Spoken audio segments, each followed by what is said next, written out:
The Pennsylvania Restaurant and Lodging Association is calling on the governor to reverse his indoor dining ban.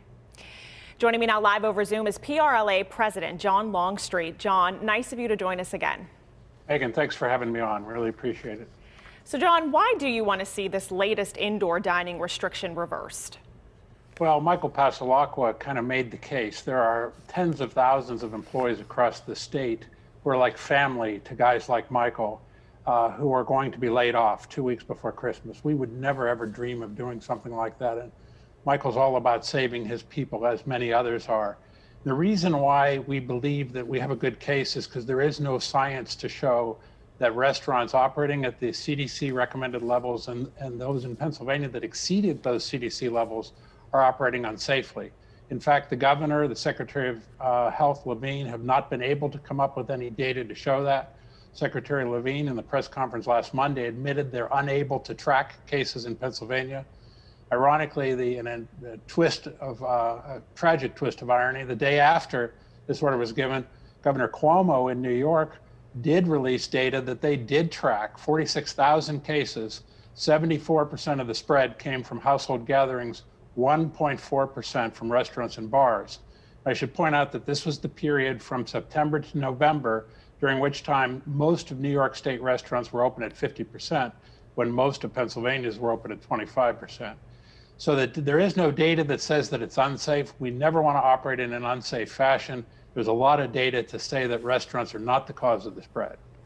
Governor Wolf has said in the past that his intention is not to decimate local restaurant owners. So how do you want to lobby him to have him see your point of view?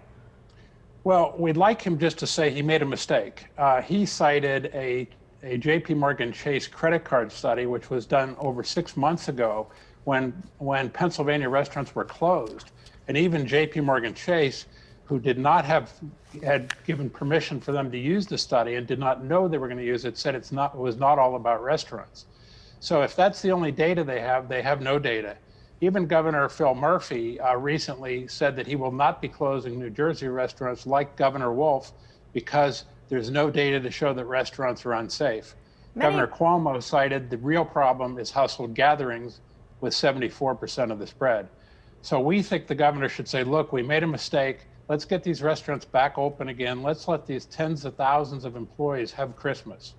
Many people are angered at small business owners, saying that their survival does not trump people's health and safety. What do you say to that?